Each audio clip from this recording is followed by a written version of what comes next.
had relatives who had come from 30 different countries. We put flags up from all of the different countries in the hall and referred back to this through different activities throughout the year.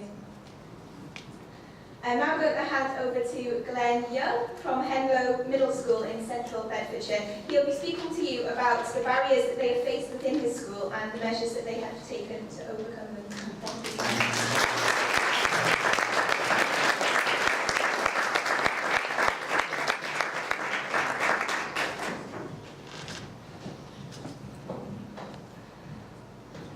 Something funny, I've sort of enjoyed sitting here for the last few minutes, enjoying it when I didn't want to come up.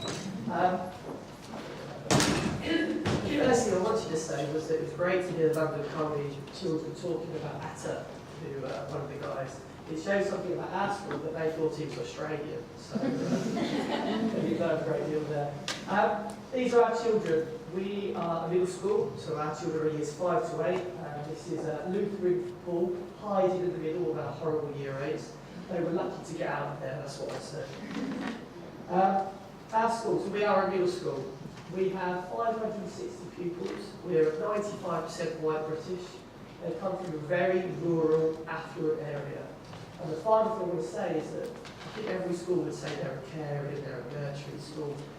We really are. And we really are a family school. And it's something that I'm very proud to work at that school, because it is one of those things that it just is embraced as soon as you walk through the door. If that's because we're a church school, I don't know. I don't know how it has happened, but it's something there. I have a 4-year-old daughter. She loves coming to school. She starts school herself in September. She thinks she's coming to Henlow. She might be careful with some of them, but don't what I wanted to do was talk about the dealing with prejudice, look at it from two sides, look at it from the pupils' side and look at it from the teachers' side. From our pupils, I'll bring all these up. We found that there was 5 main reasons really. The first one, that there was lots of misconceptions. As was a 95% white British, they were used to that sort of environment and they had many feelings and things that they didn't really understand about, and that was just their opinion of it all. They were naive. They would make comments that they didn't really understand again, and they thought they were being right, they thought they were being funny, they thought it was okay and acceptable. There was a lot of ignorance.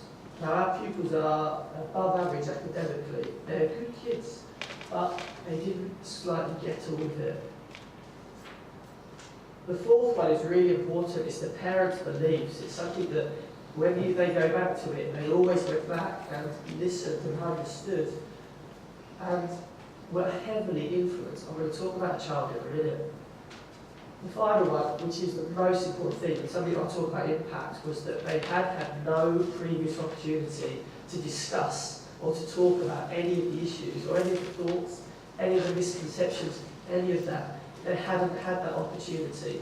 And I think that was a failure of our school, to be honest. We are a caring school, but we haven't given them that chance. From the teacher's point of view, the first thing is they were unsure. That, some of the people have talked before about the terminology.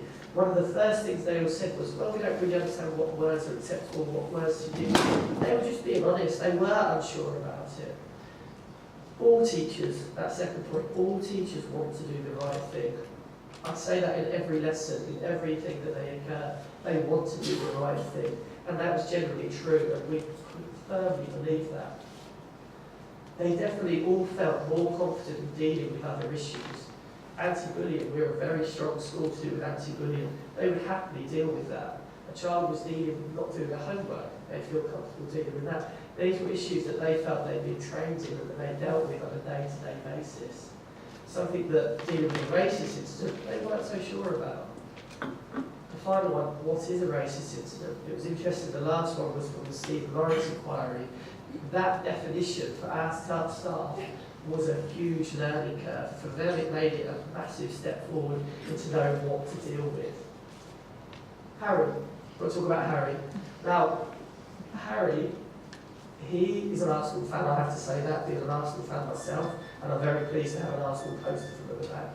Do get one, they're great. Harry loves his football, loves his cricket, loves his sport.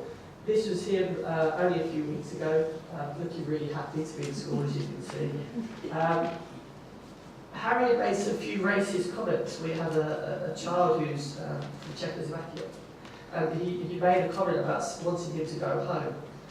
But he didn't understand what was the issues with it. And the talk about punitive measures, that's not how we work at our school. It is very much about reflection, very much about learning and understanding what you've done and how you want to move forward. Harry didn't understand, and when we called his parents here and wanted to talk to his parents openly said, well, that's our opinion. We can't believe Harry's taken that outside into school, that opinion. And our hearts sank at that point, because we thought, the parents are openly saying, this is our opinion. Why is he saying that? And they couldn't understand the link between the two. What was great, Harry, I'll go back to Harry as an Arsenal supporter. We had the show Races of the Red Card. There is a fantastic video, and if you get an opportunity, I think it's 15 minutes long, looking for some 20 minutes, I should have seen it 4 times, I should know. 20 minutes long, Thierry Henry talks on there, and there was a picture of Thierry Henry earlier. Thierry Henry, an Arsenal legend. That was the first thing they did in the session, was watch this video. Harry was sold at that point, because Thierry Henry was in it. That day meant an awful lot to Harry. The workshop that they did, the learning that took place, the opportunity to discuss, all of that meant an awful lot to Harry. Not only meant a lot to Harry, but Harry was able to go home back to his parents and challenge their thoughts and challenge their views. We're very proud of Harry. I'd just like to score a few more goals on the football pitch, but I'm working on that. Show Races and Red Card, I wanted to talk about it because for us, it's had a massive impact on our school. From the pupils' point of view, they became more aware. They were understood from them, from the 95% white British. It opened their eyes to a little bit. And some of them were quite shocked about what people had to deal with, but it was absolutely right for these pupils to hear it and understand. It carried on our school ethos. Like I said, we're a caring and nurturing school, and it just embedded it, and it took it to a whole new level. It allowed pupils to be more open, and it gave them a safe and opportunity, chance to discuss. We talk about 2 things. Our school is a safe school. We want every child to feel safe. But maybe they didn't feel safe and being open enough to have a discussion. That opportunity was given, and that was thanks to the workshops that were taking place from Australia Atta to all the other staff that have come through. It was a fantastic opportunity for them. From the teachers, it gave them confidence. It gave them the opportunity to challenge any of the things that they'd seen. It gave them the knowledge, it gave them the skill set to say, actually, that's a racist incident, we should deal with that. We don't deal with it from that punitive way that was talked about. We deal with it from an education point of view where we want the children to learn. The fantastic, but the most important thing is it gave us a common ground. All the staff were involved in the show Races and the Red Card. All our children have had the workshops. All our staff have had the CPD.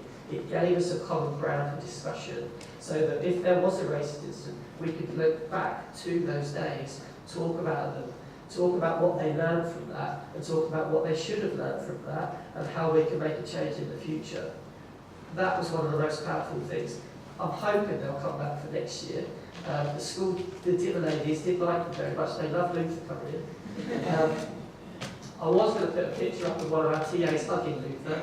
She's framed that and put that in the classroom. She likes it. It's a fantastic opportunity. It's something we're very proud and feel very privileged to be involved in. And it's something that I really would advocate that everybody gets involved in the opportunity. Thank you very much.